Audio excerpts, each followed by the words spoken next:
Salut, c'est Tony, j'espère que vous allez bien et que votre business e-commerce se déroule à merveille. Dans cette vidéo, on va voir quand est-ce qu'il faut abandonner un produit en e-commerce.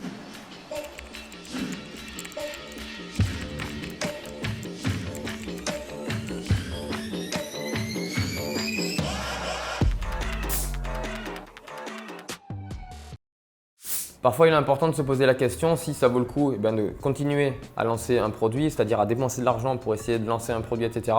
ou bien de le stopper pour essayer de trouver un autre produit qu'on va peut-être réussir à lancer plus rapidement. Selon moi, sur Internet, tous les produits peuvent se vendre, ou du moins 90-95% des produits peuvent se vendre. La seule chose, c'est qu'il y a certains produits qui vont prendre plus de temps et sur lesquels il faudra plus de finances, plus d'argent pour les lancer. Donc, c'est ça les seuls points qui vont faire la différence. Au départ, bien entendu, on n'a pas un capital illimité, donc c'est tout à fait normal qu'il faut se poser la question si on a un produit qui met du temps à se vendre, etc. Ou à bien se vendre. Ce qu'il faut, c'est se poser la question, alors est-ce qu'on va le garder, est-ce qu'on va le continuer, comment on va faire, est-ce qu'on va le stopper, est-ce qu'on va passer à un autre, etc. Donc on va essayer de répondre à cette question.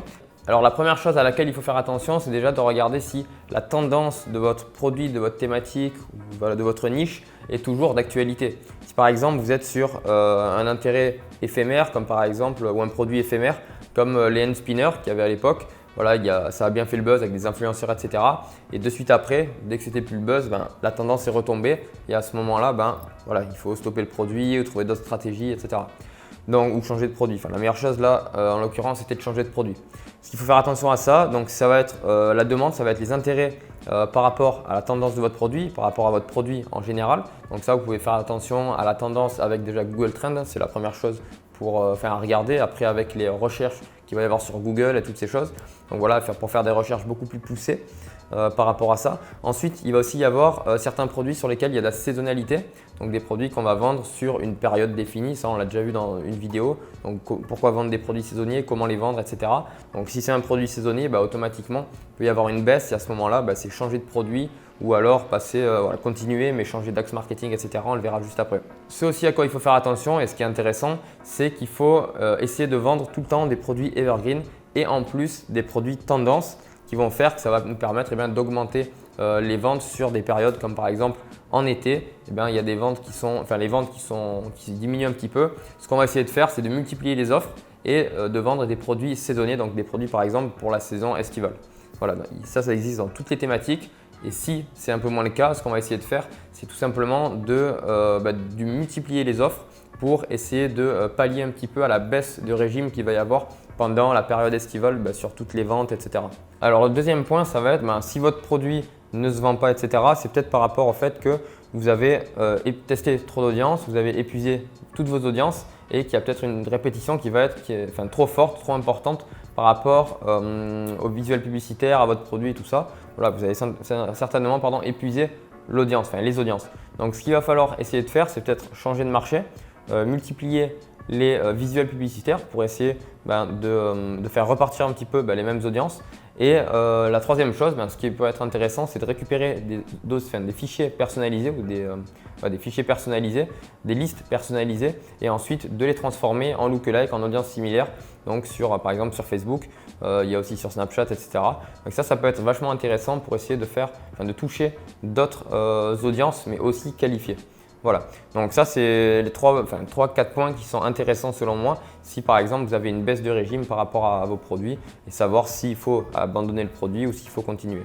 Le troisième point, c'est aussi de faire attention peut-être au cours des différents mois que vous allez vendre ce produit, sur les différentes semaines, les différents mois, etc.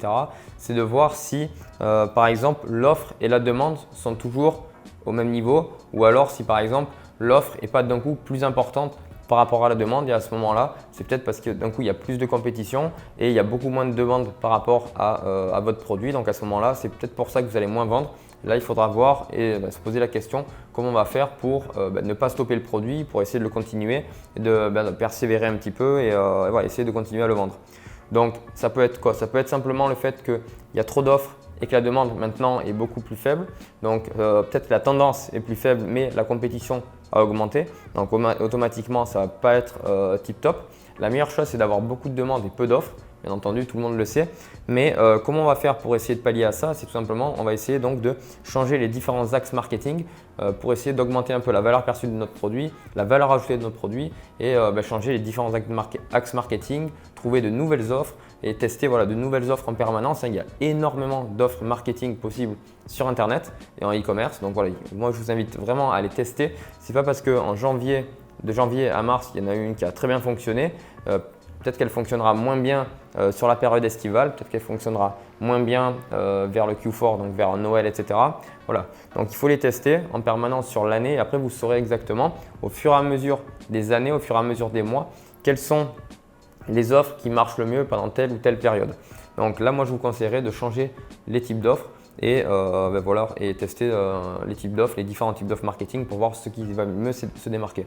Le quatrième point, ça peut être par exemple un mauvais contrôle de la qualité de vos produits. Tout simplement, vous avez fait un mauvais contrôle de la qualité de vos produits et quand les produits arrivent chez le client, ils sont de mauvaise qualité et à ce moment-là, ce n'est pas bon pour vous. Voilà, donc après, si derrière il y a un mauvais SAV, tout est mal fait, après derrière, c'est sûr que ça ne vendra pas et là à ce moment-là, je vous invite pas à abandonner votre produit, mais à revoir toute l'image de marque et à revoir toute la qualité de produit, peut-être essayer même de changer de fournisseur.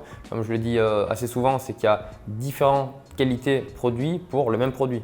Donc ça, c'est important de le savoir et de le connaître. Par exemple, vous avez la qualité A, qualité AA, qualité AAA.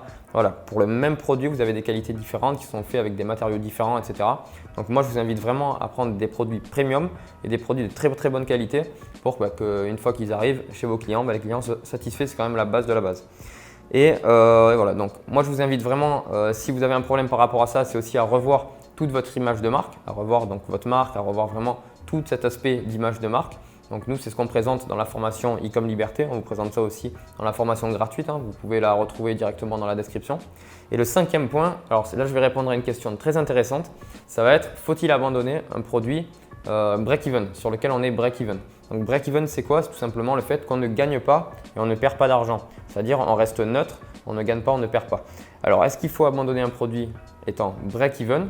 Selon moi, oui et non. Alors je vais répondre à la question. Oui, parce que bien entendu, on ne gagne pas d'argent et quand on débute, les personnes souhaitent gagner de l'argent pour se constituer une source de revenus et peut-être quitter leur travail, etc. et devenir libre financièrement, géographiquement, temporellement, etc.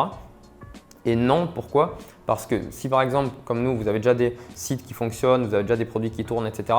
Ce que je vous conseille quand vous avez un produit que vous lancez mais qui est break-even, que vous ne perdez pas d'argent, mais vous n'en gagnez pas non plus, ce qui est intéressant, c'est qu'on va donc faire de l'acquisition de trafic de manière totalement gratuite. C'est-à-dire, on ne va pas perdre, on ne va pas gagner, mais derrière, on va récolter des emails, on va récolter de la data, on va récolter de la social proof, on va récolter différentes choses comme ça qui vont faire que ces différentes personnes, on les a récupérées. Derrière, si vous avez un bon écosystème par rapport au e-commerce, et votre marketing, vous allez pouvoir les renvoyer sur d'autres types d'offres. Vous allez peut-être aussi avoir des produits qui vont vous permettre d'attirer du monde, sur lesquels simplement des produits d'appel, sur lesquels vous allez être break-even, vous n'allez rien gagner. Mais derrière, vous allez avoir d'autres produits qui vont vous permettre d'augmenter le panier moyen des clients, d'augmenter la LTV de vos clients, etc. Ce qui va faire qu'après, vous allez être gagnant grâce à vos emails, vous allez être gagnant grâce aux différents upsells, grâce aux autres sources de trafic, grâce à toutes ces choses, après derrière à l'SMS marketing, etc. qui vont faire que derrière vous allez être gagnant et que vous allez acquérir du trafic de manière totalement gratuite avec des produits d'appel, bien que vous soyez break-even. Donc selon moi, actuellement, non, on ne stoppe pas des produits sur lesquels on est break-even. Alors en conclusion, pour répondre à cette question, quand faut-il arrêter un produit? Alors selon moi, il faut essayer, si on vend déjà un petit peu, de ne pas arrêter ce produit, essayer de répondre aux différentes questions, de persévérer un petit peu et essayer de faire en sorte que le produit s'envole par la suite. Ensuite, si par exemple vous vendez un produit mais que vous faites des ventes mais bon, vous êtes toujours perdant, à ce moment-là, après vous n'avez pas une tirelire illimitée. Donc ce qu'il faut faire, tout simplement, c'est de stopper le produit et essayer de partir sur d'autres produits ou toujours sur en gros la même thématique vu que vous la connaissez et trouver des produits similaires à ce produit et essayer de continuer comme ça en tâtonnant, en essayant de trouver un premier produit qui va vous permettre de devenir libre financièrement. Voilà, et après à partir de là, vous allez gagner toutes les pertes que vous avez pu engranger sur les dernières semaines par exemple et vous allez tout récupérer d'un coup et de manière vraiment exponentielle. J'espère que cette vidéo vous a plu. Dites-moi en commentaire comment est-ce que vous faites par rapport à cette question. Donc, est-ce que vous avez plus de produits gagnants que de produits perdants ou l'inverse? Donc, est-ce que vous avez différentes stratégies par rapport à ça? Ça pourra aider et compléter un petit peu cette vidéo.